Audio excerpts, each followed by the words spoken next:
Mesdames et messieurs, bonsoir. C'est officiel. Demain, lundi 28 juillet, les fidèles musulmans de Guinée célébreront la fête de Ramadan. Après 29 jours de prière, d'abstinence et de pardon, ils bouclent ainsi le 4e pilier de l'islam. À cette occasion, je vous invite à suivre la déclaration du secrétaire général des affaires religieuses. Chers frères et sœurs en islam, chers compatriotes, assalamu alaikum wa rahmatullahi ta'ala wa barakatuh. J'ai le grand plaisir et l'insigne honneur de vous informer que la ligne qui signe la fin du mois de Ramadan a été observée ce dimanche 27 juillet 2014 dans le village de Kakissa, sous préfecture de Kamfarande, préfecture de Bokeh. Par conséquent, la fête du mois de Ramadan sera célébrée sur toute l'étendue du territoire national le lundi 28 7e mois 2014. C'est donc le lien pour moi et au nom du chef de l'État, le professeur Alpha Condé, du chef du gouvernement, Elhadji Mohamed Saïd Fofana, ainsi que tous les membres du gouvernement, de vous souhaiter bonne prière, bonne fête de Ramadan et surtout la continuation dans les bonnes œuvres après le Ramadan. Que le Tout-Puissant Allah fasse de la paix, de l'unité, du pardon mutuel, de la concorde et de l'amour de prochain, des comportements qui resteront toujours entre les Guinéens. Wassalamu alaikum wa rahmatullahi ta'ala wa barakatuh. Et puis ce communiqué du ministère de la fonction publique, de la réforme de l'État et de la modernisation de l'administration. Conformément aux dispositions du décret D95 PRG-SGG du 1er août 1995, instituant les fêtes légales en République de Guinée, Monsieur le ministre de la fonction publique, de la réforme de l'État et de la modernisation de l'administration porte à la connaissance des travailleuses, travailleurs et agents des secteurs publics, mixtes et privés que la journée du lundi 28 juillet 2014, l'Aïd el-Fitr, fête religieuse marquant la fin du carême musulman, déclaré férié, chômé et payé sur toute l'étendue du territoire national. Monsieur le ministre de la fonction publique, de la réforme de l'État et de la modernisation de l'administration profite de cette heureuse occasion pour souhaiter bonne fête à l'ensemble des travailleurs. Signé Sékou Kourouma. Le Conseil pontifical pour le dialogue interreligieux adresse un message de félicitations aux musulmans de Guinée qui fêteront demain l'Aïd el-Fitr. Dans un message, l'Église catholique souhaite travailler avec les musulmans pour construire un mode de paix et de justice. Suivez l'abbé Albert Camara au micro de Saint-Martin, Francina Duno.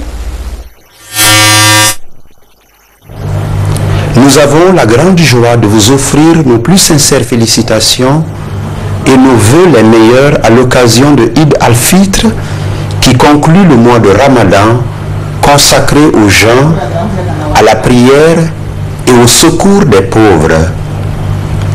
L'an passé, première année de son ministère, le pape François a personnellement signé le traditionnel message. Prions pour que la réconciliation, la justice, la paix et le développement continuent de figurer parmi nos priorités de première importance pour le bonheur et le bien de toute la famille humaine. Avec le pape François, nous vous adressons nos vœux cordiaux pour une joyeuse fête et une vie prospère dans la paix. Plus de 200 sacs de riz et des enveloppes pour les jeunes de Kaloum. C'est un geste du chef de l'État, professeur Alpha Condé, qui vise à soulager ces jeunes à la veille de la fête de Ramadan. Moussa Bongoura. Le président de la République continue ses bonnes œuvres de charité en faveur des populations. Après les femmes balayeuses et les dockers, c'est au tour des jeunes de Kaloum de recevoir des sacs de riz et des enveloppes pour la nourriture de la fête de Ramadan. C'est le gouverneur de Conakry qui a effectué l'opération de distribution. Il a donné, il continue à donner. Il pense aux jeunes et aux femmes. Il est engagé à renforcer et à valoriser les jeunes et les femmes. C'est les zones de 10 sacs, 17 et après près de 200 sacs aujourd'hui à distribuer. En recevant ce don de la part du chef de l'État, ces jeunes réaffirment leur engagement à soutenir les actions du gouvernement. À chaque mois de carême, il a l'habitude de penser à la jeunesse de Bilfaga. Cette fois-ci, c'est sous le haut patronage du gouverneur de la ville de Conakry, son Excellence Sorba Sorel Kamara, qui a pensé à la jeunesse de Bilfaga, et nous allons continuer à soutenir les activités et le changement prôné par le professeur Alpha Condé. Nous ne pouvons les remercier. Ils voient notre engagement à côté du professeur Alpha Condé. Nous sommes là, nous toujours, au service du professeur Alpha Condé et de monsieur le gouverneur de la ville de Conakry. Plus de 200 sacs de riz ont été distribués au mouvement des jeunes, à savoir la police municipale du gouvernorat, des travailleurs du SPTD, les jeunes de Bilfaga, du mouvement pétrolier, de Banyamulenge et j'en passe. Depuis le 29 juin, les Guinéens vivent au rythme du Ramadan, mois de pénitence, de pardon, mais aussi de prière et de sacrifice. C'est dans ce cadre que les anciens étudiants de la 40e promotion de la faculté de droit, des sciences économiques et de gestion de l'université de Conakry ont initié une cérémonie de lecture du Saint-Coran à la grande mosquée Faisal. Des prières ont été dites pour la paix et l'unité nationale. Reportage Komara Moussa, Mohamed Lamine Diallo. Ils rêvent à l'unité et à la prospérité de leur promotion. Au nombre de 800, ces diplômés de la 40e promotion de la faculté de droit, des sciences économiques et de gestion de l'université de Conakry se retrouvent ici dans la cour de la grande mosquée Faisal pour faire ces sacrifices et cette lecture de Saint-Coran en vue de renforcer leur amitié. Que toute la 40e promotion de la faculté des sciences économiques et de gestion pense à organiser ces sacrifices et offrir à des gens indigents. Je pense que c'est une bonne chose. Personnellement, je ne suis pas surpris parce que cette promotion est parmi les meilleures de toutes les promotions en termes de travail, en termes d'unité, en termes de concorde. Un bœuf est immolé, du riz et du sucre distribué. Les principaux bénéficiaires restent le collège des mosquées, les imams, les professeurs et les personnes vulnérables. On prie à Dieu, que Dieu vous récompense dans le monde là et dans l'autre monde aussi. Parce que le prophète Mohammed sallallahu alayhi wa sallam a dit, c'est lui qui a donné un musulman une rupture dans, comment on appelle ça, dans le mois de carême, il multiplie ça jusqu'à 70 fois. Dans cette promotion, 80% sont fonctionnaires de l'État ou encore travaillent dans les institutions et ONG. Ils estiment que ce sacrifice permettra d'atteindre leur objectif. Les attentes est que l'amitié se renforce, surtout que l'amitié se renforce parce que quand on a traversé des moments qu'on a eu ensemble avec tous mes amis, et ça ne peut pas s'oublier. Depuis 2004, ils ont fini leur cycle universitaire. L'ambition était de rester unis au sein d'une association. Mais il a fallu attendre 2014 pour mettre en place cette corporation de solidarité après plusieurs coups d'essai. Le premier dimanche après le Ramadan, ils seront à la cathédrale Sainte-Marie pour des prières. Le Ramadan, mois saint de pardon et de partage, la fin de cette période de pénitence est aussi un temps de joie que les fidèles musulmans mettent à profit pour fêter en famille. À la veille donc de cette fête, notre reporter Rose Pocho s'est rendu dans une famille pour s'enquérir des préparatifs. Suivez son reportage. Fin d'après-midi, c'est l'heure de la rupture du jeûne. Mfali Kouroumo, maître tailleur, la cinquantaine révolue, s'apprête à rejoindre son domicile. Sa maison est à quelques pas seulement de son atelier. À la maison, c'est l'accueil habituel. Quelques minutes plus tard, la prière. L'étape suivante, le partage du repas. Un partage qui s'effectue surtout pendant ce mois saint avec les voisins. Il est 20 h. Le partage terminé, Mfali retrouve ses enfants pour discuter. Et le sujet du jour porte sur la fête. La fête, ils sont derrière moi. Papa, il faut m'acheter ça, il faut m'acheter ça. Comme vous connaissez, les enfants, ils ne connaissent pas les problèmes des parents. Mais quand même, il faut qu'on se tienne. Tout ce qu'il dit, il faut qu'on accepte. Dieu est grand. J'ai accepté pour d'autres. C'est pas tout d'abord. Il y a d'autres qui laissent. Mais ils sont tous contre sur moi et leur maman. Malgré les difficultés, le père compte satisfaire ses enfants. Son épouse, en route pour la maison, est une commerçante de friperie au marché Madina. Je rentre tout juste de Madina. Le mois de Ramadan s'est bien passé. J'ai pu avoir certains habits. Le reste sera demain ou après-demain. Marié depuis 1985 et père de 6 enfants, dont 3 filles, M. Kouroumou a toujours enseigné à ses enfants le bon travail, une trace que suit le cadet. Je pars, j'achète ces habits à Madina. Et par exemple, je peux les acheter à 20 000, 25 000. Moi, je les revends à 40 000, 30 000 des fois 35 000. Des fois, si bon, ça ne marche pas, je peux les revendre à 25 000. Là, un petit 5 000 de bénéfice pour ne pas être comme ça aussi. Tu fais ça pourquoi? Bon, pour ne pas toujours demander mes parents, papa, donne-moi ça, maman, donne-moi ça. Et je le fais aussi parce que je suis étudiant. Après les études, les cours, je ne dois pas rester à la maison comme ça sans rien faire. La joie, l'entente et l'harmonie ont existé dans cette famille comme dans bien d'autres en Guinée. Demain, la joie sera à son paroxysme après un bon ramadan.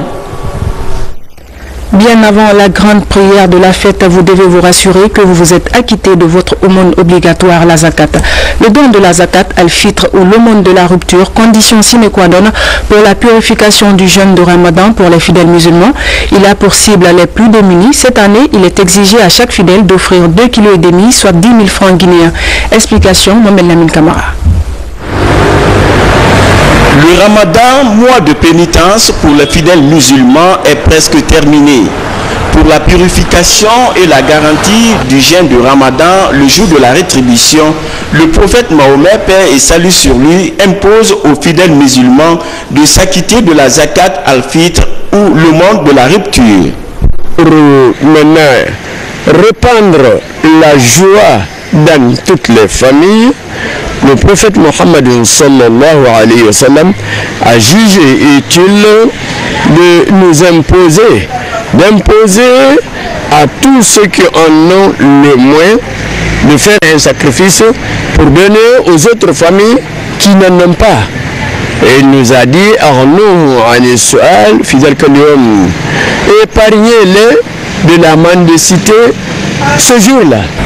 Ce sacrifice est donné aux plus démunis en nature et en argent. Cette année, par exemple, chaque personne doit offrir 2,5 kg de riz, soit 10 000 francs.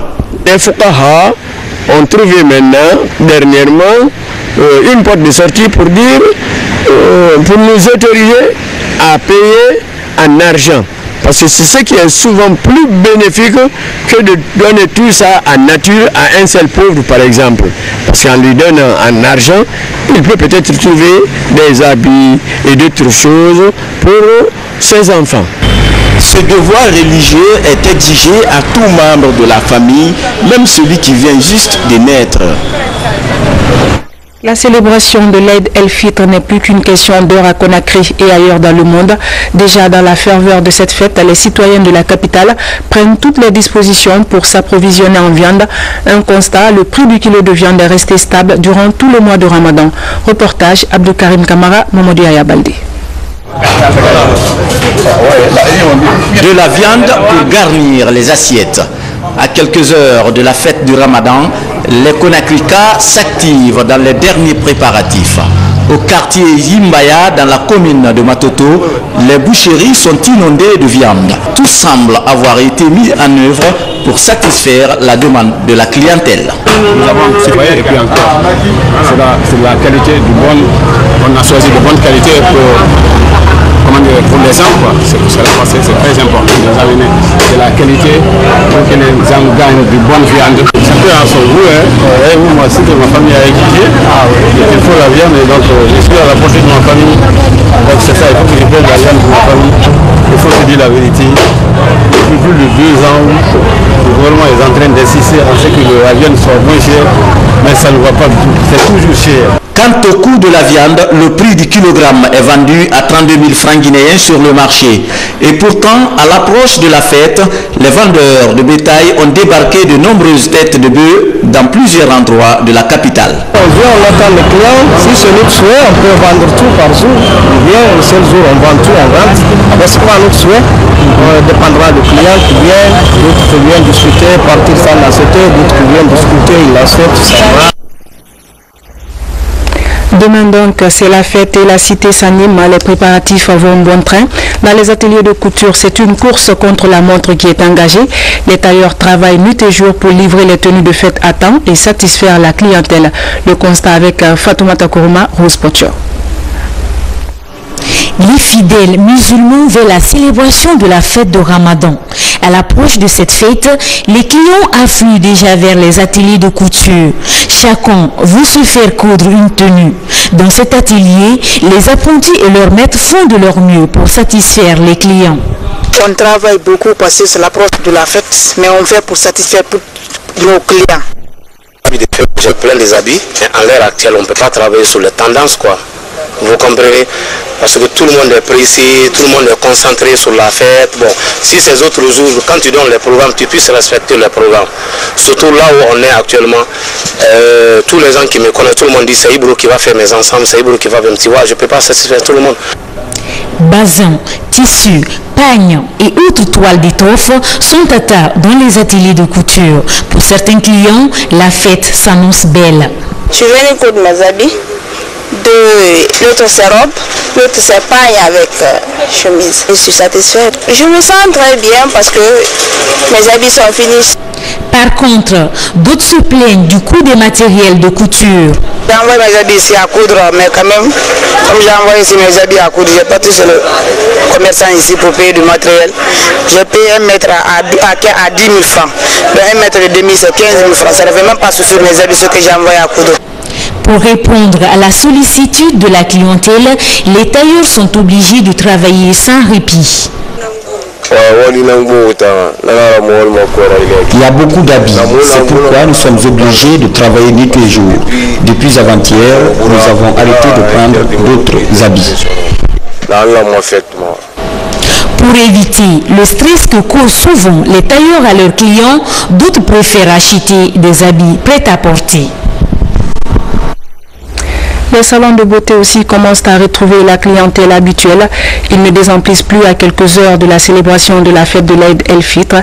Elles sont nombreuses à patienter dans ces centres de beauté. Chacune veut se faire belle à l'occasion de la fête. Une affluence qui augmente le chiffre d'affaires des coiffeuses. Reportage à Diatoubari. Une ambiance de fête dans les salons de beauté de la capitale Conakry. Si pendant 4 semaines, ces salons se sont vidés à cause du mois de Ramadan, aujourd'hui, l'affluence semble avoir repris. On a assez de clients. Et puis c'est passeur, on a des gens qui se tressent, qui font l'attissage, donc qui se coiffent. D'habitude, c'est plus que ça. D'habitude, le salon est rempli dehors comme dedans. Mais cette année-là, vous voyez, vous pouvez compter même si le peu qui viennent là, elles discutent. Mais on ne peut pas les refuser parce qu'on a l'habitude de travailler. Dans ces salons de beauté, jeunes filles et dames visent toutes le même objectif, se rendre belles pour la fête. Mais toutes ne veulent pas du même modèle. Parmi les modèles figurent les tissages, les tresses en mèche et les tresses simples. Je dois me tisser pour l'occasion de la fête, pour me rendre belle, bien sûr.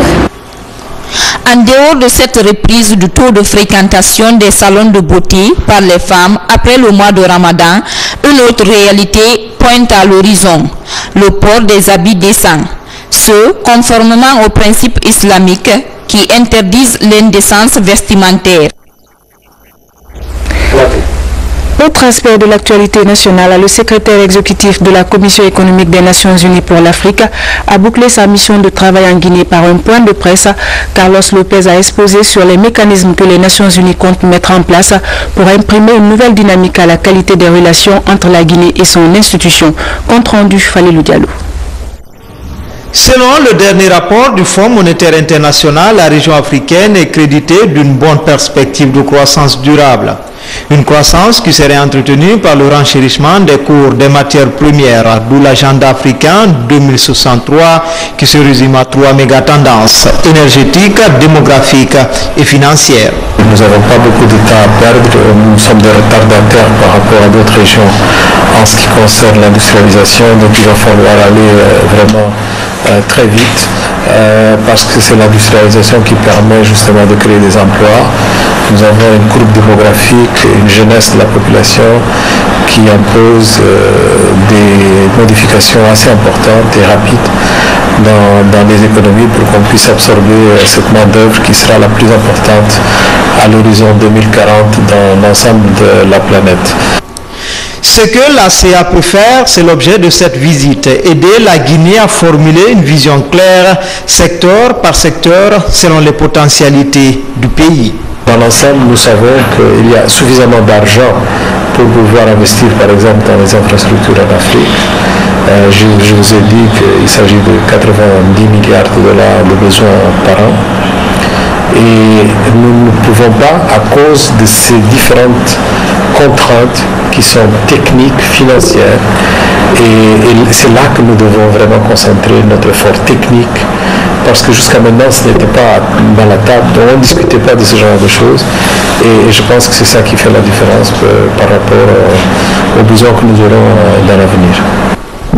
Pour la Guinée, la Commission économique Afrique des Nations Unies a identifié 4 points de coopération: l'énergie, l'agriculture, les mines et les infrastructures. La lutte contre l'insalubrité dans la capitale, le Premier ministre et le gouverneur de la ville de Conakry s'engagent à trouver une solution définitive à ce problème récurrent, un engagement autour de 36 milliards de francs guinéens. C'est en fait le budget programme élaboré sur une période de 6 mois concernant l'assainissement de la ville de Conakry. Adi Camara. Suite aux instructions données par le Premier ministre par rapport à la production d'un document qui traite du budget programme sur l'assainissement de la ville de Conakry, les cadres impliqués dans la gestion des ordures étaient encore réunis pour faire la restitution des travaux. Selon ce document, des 5 communes de la capitale au gouvernorat de la ville de en passant par le service public de transfert des déchets, le budget programme s'élève à plus de 36 milliards de francs guinéens sur une période de 6 mois. Aujourd'hui, nous sommes à 1,6 million et quelques mille habitants. Parallèlement, hier, on comptait 800 000 habitants pour 2000 tonnes. Mais le ratio de production déjà évalué dans la modernité donne 5 kg d'ordures par jour et par habitant. Ce que nous avons à 8 000 tonnes d'ordures, sans compter les industries, sans compter les opérateurs de téléphonie qui dégagent les ordures, sans compter les autres acteurs, sans compter les pneus qui sont emmagasinés.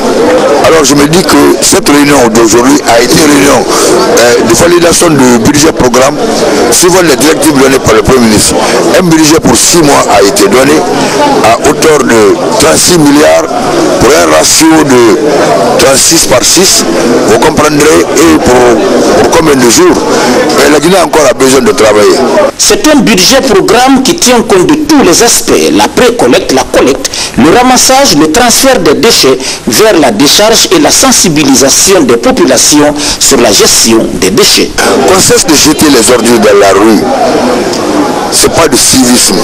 Qu'on ne politise pas la problématique des ordures. C'est pas du civisme. La maladie, c'est pour le Guinéen et contre le Guinéen. Donc ce sont les débats politiques dans l'assainissement, dans les prises d'armes.